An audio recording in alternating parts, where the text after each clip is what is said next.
الحمد لله رب العالمين الحمد لله الذي ملك الواحد الغفار والصلاة والسلام على رسوله محمد المختار وعلى آله وأصحابه الأخيار أما بعد فأعوذ بالله من الشيطان الرجيم بسم الله الرحمن الرحيم وما أرسلناك إلا رحمة للعالمين صدق الله وصدق رسوله النبي الكريم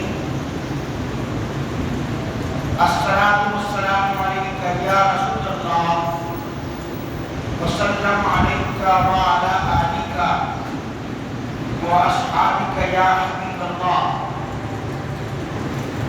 بلغ العلا بكماله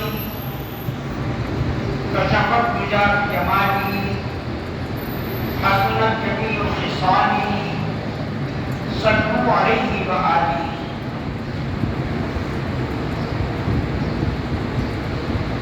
محترم مکرم حاضرین سامعین، اللہ عزت جلالہ وعظم نوازہ وعظم شانہ کا یہ بے پناہ فضل و کرم اور احسان عظیم کہ اس نے ہمیں مسجد میں حاضری کی توفیق عطا فرمائی، اپنی عبادت کے لیے اپنی بارگاہ میں سجدہ ریزی کی توفیق عطا فرمائی۔ ماہ ربیع الاول شریف ہم کی اپنی جملہ برکتوں کے ساتھ سایہ فگن ہے،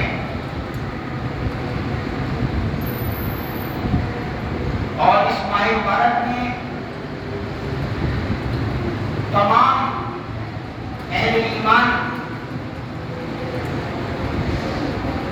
کا یہی طریقہ ہے کہ وہ زیادہ سے زیادہ اللہ کے پیارے محبوب اپنے پیارے آقا سرور انبیاء سید الکونین خاتم النبیین رحمت للعالمین صلی اللہ علیہ وسلم کی شان و عظمت کو سنیں اور سنائیں۔ پوری دنیا میں اگر کوئی بھی ان کی شان بیان نہ کرے تو ان کے مرتبے میں کوئی فرق نہیں آئے گا۔ اللہ نے جو انہیں بنا دیا تو وہ شان و عظمت مسلم ہے، اور سارا جہان مل کر ان کی شان و عظمت کو بیان کرے تو وہاں تو بیان نہیں ہو سکتی کہ اللہ نے ہمیں جو کچھ بنایا اور جو شان اور عظمت عطا فرمائی۔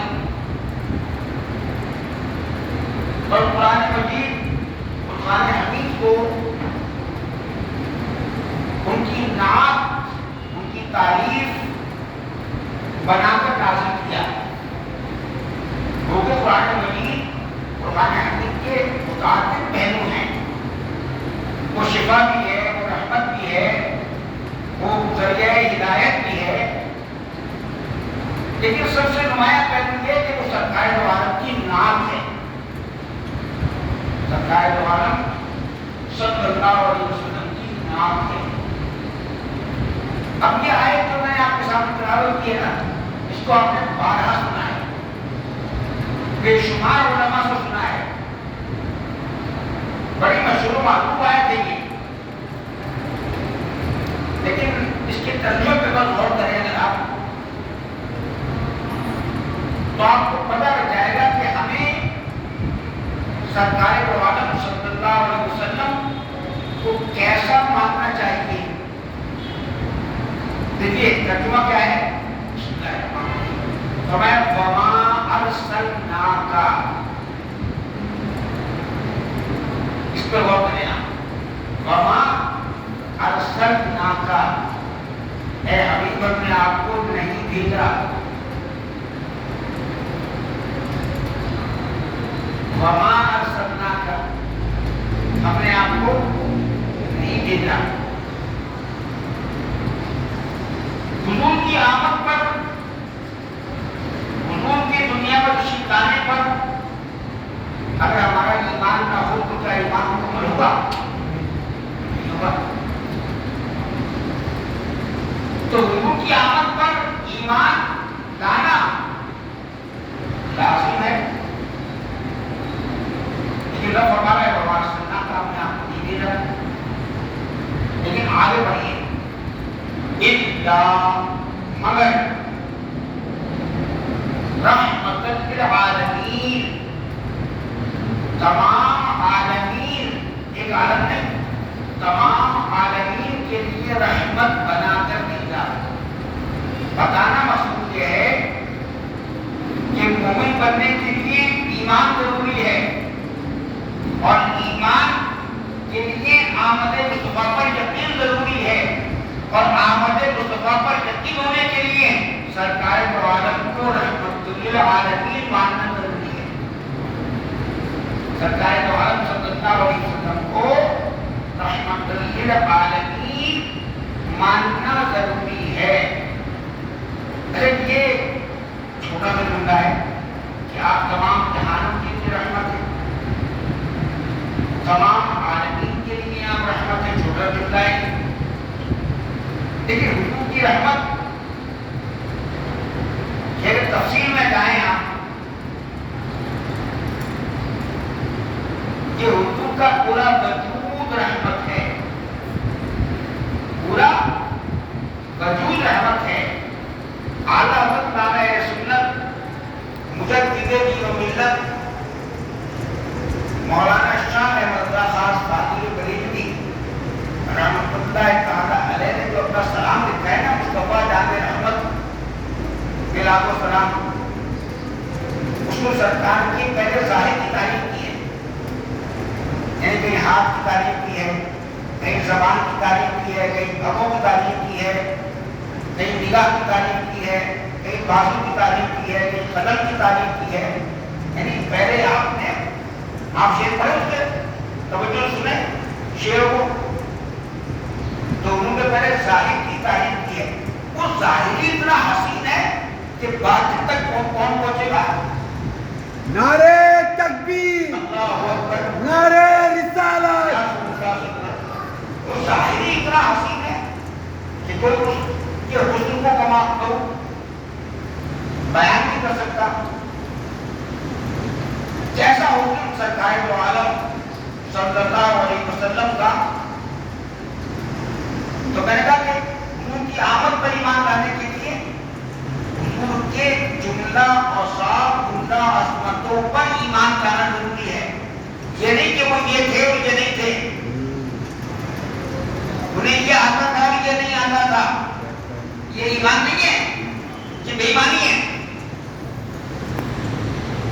کیا مرتبہ، کیا مقام ہے ان کا؟ آپ کو نواز سنا مخلوق یہ جملہ طور پر تعریف ہے، مخلوق دو قسم کی ہے، ایک جاندار مخلوق، ایک بے جان مخلوق۔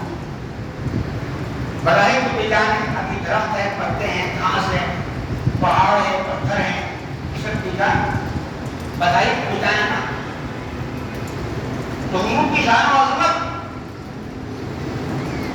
1,34,000 بے جان مخلوق کے درجات اور مقامات کو اکٹھا کیا گیا تو ایک جاندار بنا، اور 1,34,000 جاندار مخلوق کے مقامات اور درجات اکٹھے کیے گئے تو پھر ایک انسان بنا، اور 1,34,000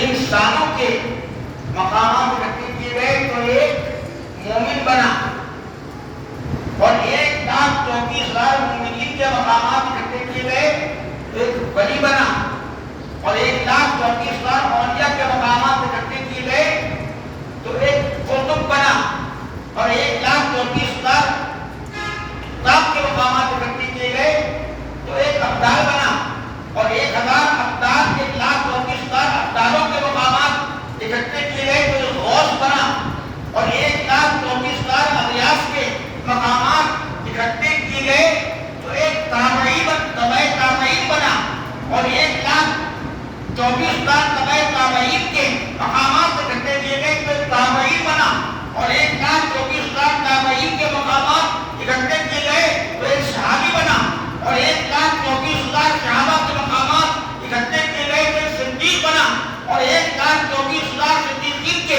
مقامات اکٹھے کیے گئے تو ایک نبی بنا، اور 1,24,000 انبیاء کے مقامات اکٹھے کیے گئے تو ایک نبی اولو العزم بنا، اور 1,24,000 انبیاء اولو العزم کے مقامات اکٹھے کیے گئے تو ایک محمد بنا۔ نعرہ تکبیر، نعرہ رسالت۔ تو حضور کی پوری شان و عظمت کے ساتھ ان کو ماننا ہے۔ فرمایا وما ارسلناک، ہم نے آپ کو نہیں بھیجا الا مگر رحمت للعالمین، تمام عالمین کے لیے رحمت بنا کر۔ حضور کا سارا وجود عالمین کے لیے رحمت ہے۔ حضور کا نام، حضور کی سیرت، حضور کے کمالات کی تو آگے کی بات، ظاہری وجود تو اعلیٰ حضرت ظاہری وجود کی تعریف کی ہے سلام میں، تو ان ظاہری وجود کی تعریف میں ایک شعر یہ بھی ہے جو آپ نے سنا ہوگا، ایمان کی توجہ رکھو اس طرف، کیسے لکھا ہے حضرت نے؟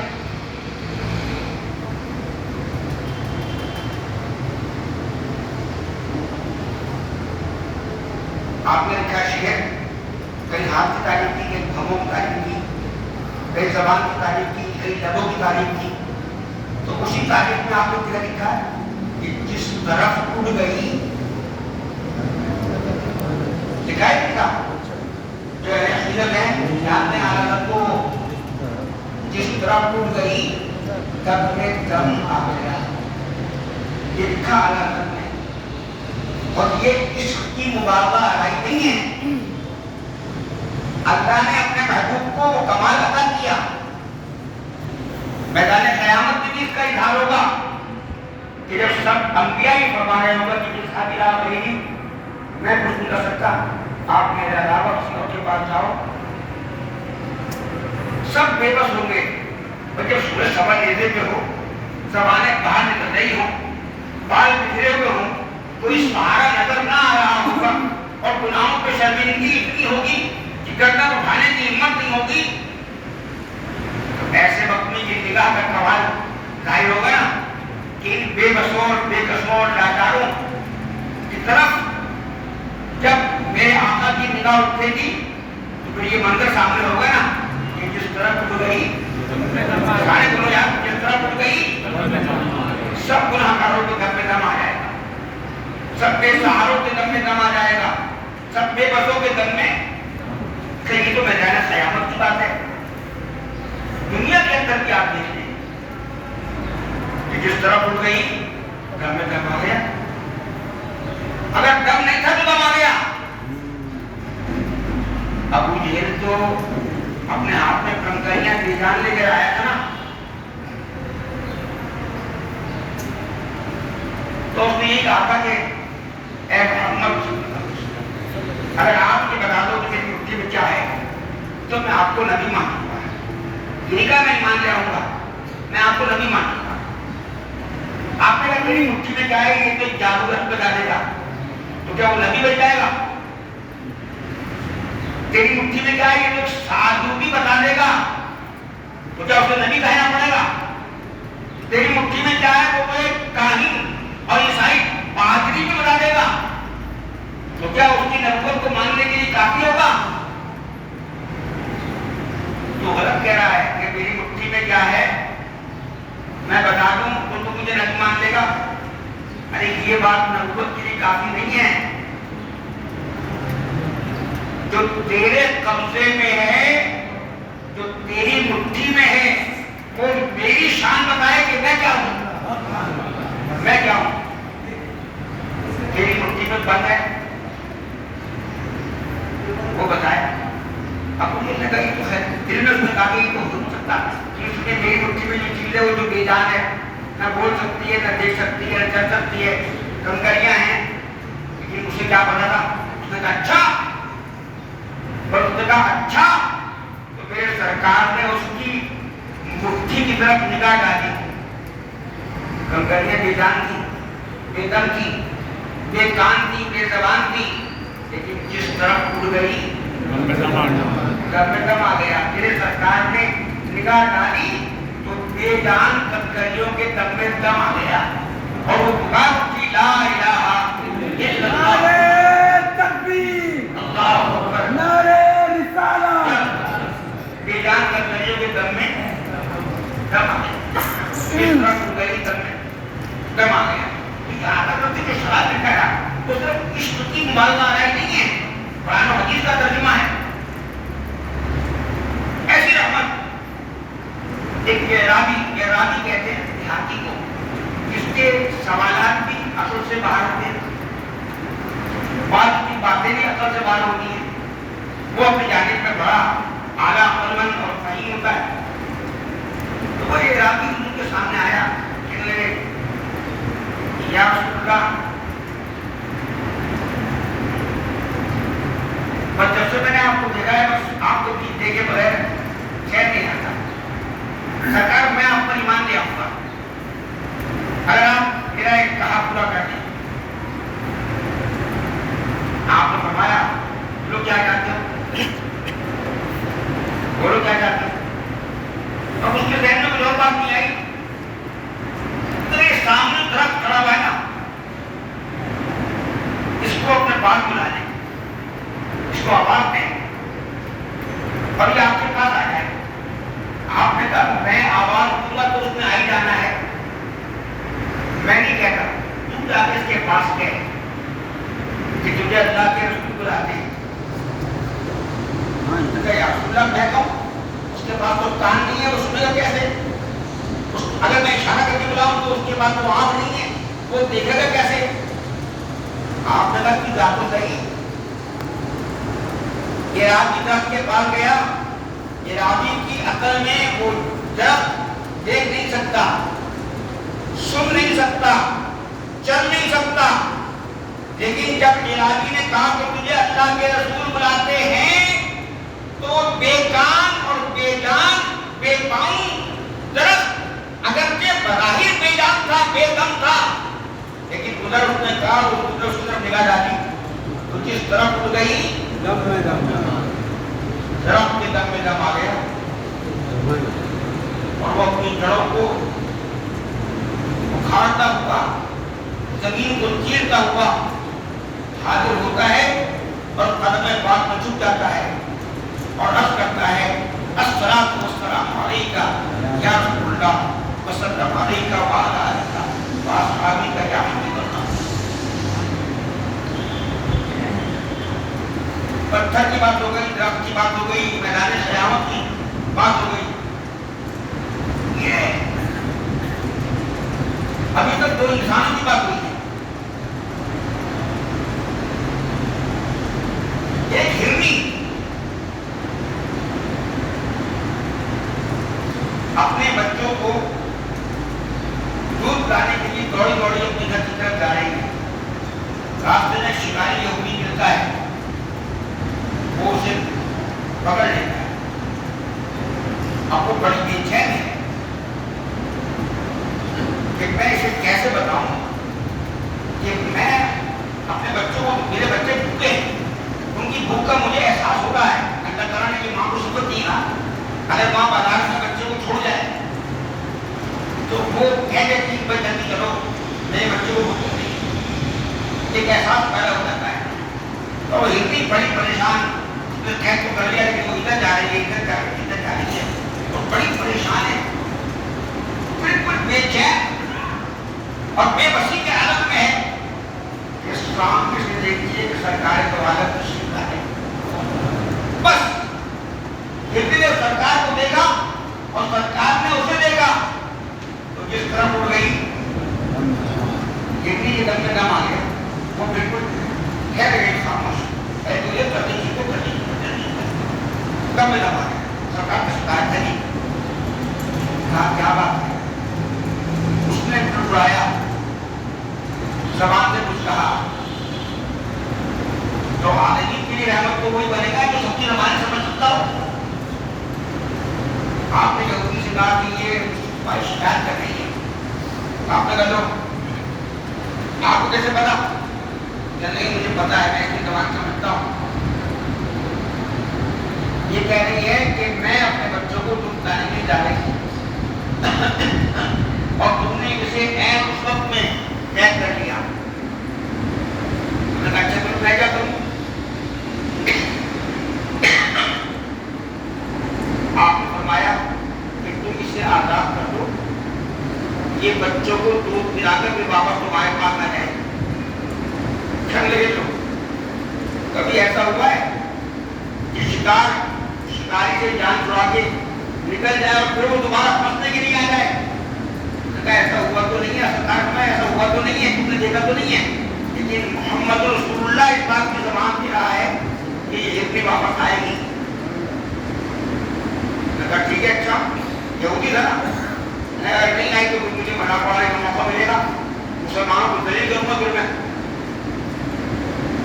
لوگ جو بھی آتا اس کو سناتا دو بھائی انہوں نے میرے شکار کو چھڑوا دیا اور یہ فرما رہے ہیں کہ دوبارہ واپس آ جائے.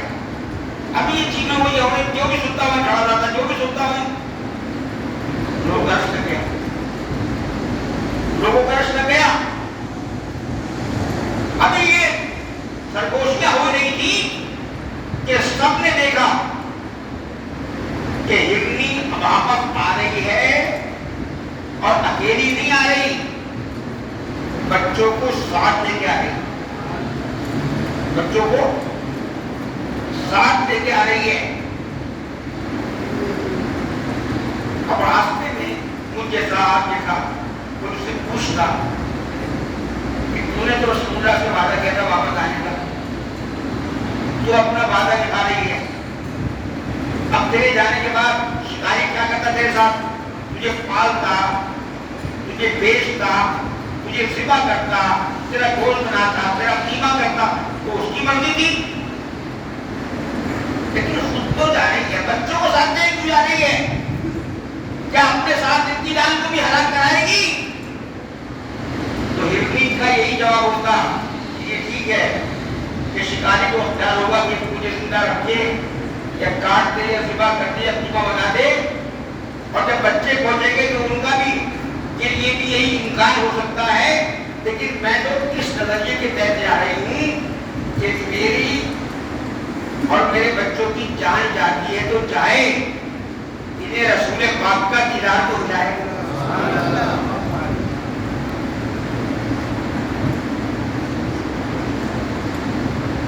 انہیں رسول پاک کا دیدار تو ہو جائے.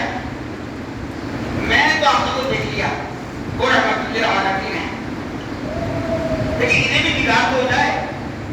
جب ہرنی لے کے پہنچی تو سب پہلے ایمان خوش ہوئے اور وہ یہودی بھی بہت شرمندہ ہوا اور کہا کہ واقعی آپ عالمین ہیں, جو اس نے کہا تھا وہی آپ نے سمجھا اور جو آپ نے سمجھا وہی اس کی منشا تھی. بعد میں آتا ہے کہ وہ یہودی مسلمان ہو گیا. تو حضور کا پورا وجود رحمت ہے, ہر آدھا رحمت ہے, ہر گام رحمت ہے. حضور کی زوجہ محترمہ ام سلمہ رضی اللہ تعالیٰ عنہ فرماتی ہیں کہ سرکار دو عالم اکرم اپنے بالوں کی کنگھی کر رہے تھے, چند بال پہ ہاتھ آ گئے. صحابہ حضور کے کسی بھی چیز کو زمین پر گرنے دیتے تھے, چاہے میرے آقا وضو کر رہے ہوں, چاہے میرے آقا ناخن کاٹ رہے ہوں, چاہے میرے آقا اور آپ فرماتی کہ بال ہاتھ آ گئے, میں نے ان کو حفاظت دیا. اور حضور کے دنیا تشریف لے جانے کے بعد اگر کوئی بیمار ہوتا اور مجھ سے آ کر اپنی بیماری بیان کرتا, میں ان بالوں کو پانی میں ہلا کر اس کو دے دیا کرتی تھی, اللہ اسے شفا عطا فرما دیا کرتا تھا. نعرہ تکبیر, نعرہ رسالت. حضرت خالد بن ولید کی جن کو سیف اللہ کا خطاب, اللہ کی تلوار کا خطاب بھی ہوا ہے, انہوں نے خود فرمایا نا کہ میں جتنی جنگوں میں گیا ہوں اللہ نے مجھے مجھے فتح عطا فرمائی ہے، اور یہ کمال میرے بازو کا نہیں ہے بلکہ حضور کے ان بال مبارک کا ہے جو میری پگڑی میں سلے ہوئے ہیں۔ جب میں اس پگڑی کو پہن کر جاتا ہوں، ایک جنگ میں آپ بھولے ٹوپی پہننا اپنی تو پگڑی پہننا شکست ہونے لگی۔ صحابہ کرام کو مدینے میں خبر ہوئی، صحابہ کرام نے کہا اکٹھے ہو کے چلو خالد بن ولید کی مدد کرتے ہیں۔ ایک نقاب پوش ان صحابہ کرام کے جھٹوں پہ آگے آگے ڈالنے لگا، کہا یہ نقاب پوش کون ہے، اس کو پکڑو۔ جب پکڑا گیا تو انہوں نے ہلکا سا نقاب ہٹایا اور کہا کہ میں خالد بن ولید کی بیوی ہوں۔ وہ اپنی ٹوپی آج جنگ میں بھول رہے ہیں، میں ان کو یہ ٹوپی دینے کے لیے جا رہی ہوں۔ مجھے یقین ہے کہ ٹوپی پہن کے وہ تلوار چلائیں گے تو اللہ انہیں فتح عطا فرمائے گا۔ یہ موئے مبارک کا صدقہ ہے۔ تو حضور کا وجود کا ہر حصہ رحمت ہے، آپ کا دعا رحمت ہے، آپ کے بال رحمت ہے، آپ کا قلم رحمت ہے۔ بالوں کے بارے میں انشاءاللہ اگلے جمعے کو اسی یہی موضوع رہے گا انشاءاللہ۔ اللہ نے ہمیں جن کا امتی بنایا ہے وہ کتنی شان والے ہیں۔ ہمارا روا روا اگر زبان بند کر اس بات کا شکر ادا کرے کہ آپ اے مولا تیرا کرم ہے، تو نے ہمیں نبی آخر الزمان کا امتی بنایا، اور ہمیں اس کی شرم کہنی چاہیے کہ ہم ان کی امتی ہو کر اگر جھوٹ بولیں، ہم ان کی امتی ہو کر اگر نماز چھوڑیں، اگر ان کی امتی ہو کر کسی کو ظلم کریں، اگر ان کی امتی ہو کر کسی کا حق ماریں، تو ہمارے لیے کتنی باعث شرم بات ہے، اور ہمارے آقا کو اس سے خوشی ہوگی یا تکلیف ہوگی۔ اللہ تبارک و تعالیٰ اس غیرت کا ہمہ وقت